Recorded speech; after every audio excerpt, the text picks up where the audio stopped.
Hi hello welcome back to my channel. എല്ലാവർക്കും ഇന്നത്തെ നമ്മുടെ വീഡിയോയിലേക്ക് സ്വാഗതം. ഇന്ന് ചെറിയൊരു റെസിപ്പിയാണ് കേട്ടോ.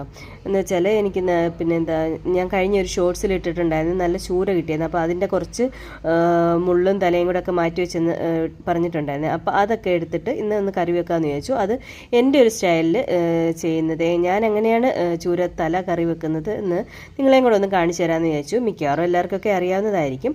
അപ്പോൾ അതേ വെളിച്ചെണ്ണ ചട്ടി ചൂടായപ്പോൾ നല്ല വെളിച്ചെണ്ണ ഒഴിച്ച് ചൂടായി അതിലേക്ക് കടുകിട്ട് പൊട്ടിച്ചതിന് ശേഷം ഇഞ്ചി വെളുത്തുള്ളി നീളത്തിൽ അരിഞ്ഞതും കൂടെ ചേർത്ത് കൊടുത്ത് നന്നായിട്ടൊന്ന് മൂപ്പിച്ചെടുക്കുന്നുണ്ട്. ശേഷം അതിലേക്ക് ഒരു അരമുറി തക്കാളിയും കൂടെ ചേർത്ത് നന്നായിട്ട് വഴറ്റിയെടുക്കുന്നുണ്ട്. ആ തക്കാളി നല്ല സോഫ്റ്റ് ആകുന്നത് വരെ നന്നായിട്ടൊന്ന് വഴറ്റി കൊടുക്കാം.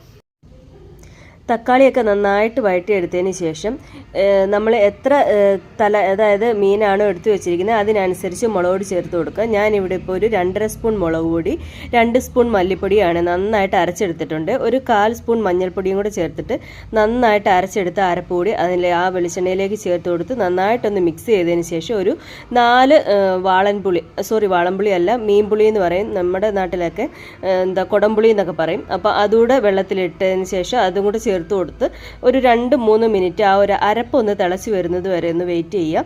ആ അരപ്പ് തിളച്ച് വരുമ്പോൾ അതിലേക്ക് നമുക്ക് ആവശ്യത്തിന് ഉപ്പുകൂടെ ചേർത്തിട്ട് കഴുകി വൃത്തിയാക്കി വെച്ചിരിക്കുന്ന ആ മീൻ കഷ്ണങ്ങളും കൂടെ ചേർത്ത് കൊടുത്ത് ആ അരപ്പിൽ മുങ്ങിക്കിടക്കുന്ന രീതിയിൽ ആവശ്യത്തിന് വെള്ളം ഒഴിച്ചു കൊടുത്ത് ഒരു 2-3 മിനിറ്റ് കൂടെ നമുക്ക് വെയിറ്റ് ചെയ്യാം. ഇപ്പോൾ ഇത് നന്നായിട്ട് തിളച്ച് വന്നിട്ടുണ്ട്. മീനും അരപ്പും എല്ലാം കൂടെ നന്നായിട്ട് തിളച്ച് വന്നിട്ടുണ്ട്. ഇനി ഇതിലേക്ക് ഒരു 2-3 സ്പൂൺ, കൂടുതൽ തേങ്ങയൊന്നും വേണ്ട, ഒരു 2-3 സ്പൂൺ തേങ്ങ നന്നായിട്ട് അരച്ചത് കൂടെ ചേർത്ത് ആവശ്യത്തിന് കറിവേപ്പിലയും പിന്നെ ഒരു 1/4 സ്പൂൺ ഉലുവാപ്പൊടിയും കൂടെ ചേർത്ത് ഒരു കുറച്ചുകൂടെ ഒന്ന് വരത്തക്ക രീതിയിൽ നമുക്ക് വറ്റിച്ചെടുക്കാം. ഇപ്പോൾ ഒരു 2-3 മിനിറ്റ് കഴിഞ്ഞപ്പോഴത്തേന് നന്നായിട്ട് കറിയൊക്കെ നന്നായിട്ട് വറ്റി നല്ലതായിട്ട് വെളിച്ചെണ്ണയൊക്കെ തെളിഞ്ഞ് വന്നിട്ടുണ്ട് കേട്ടോ.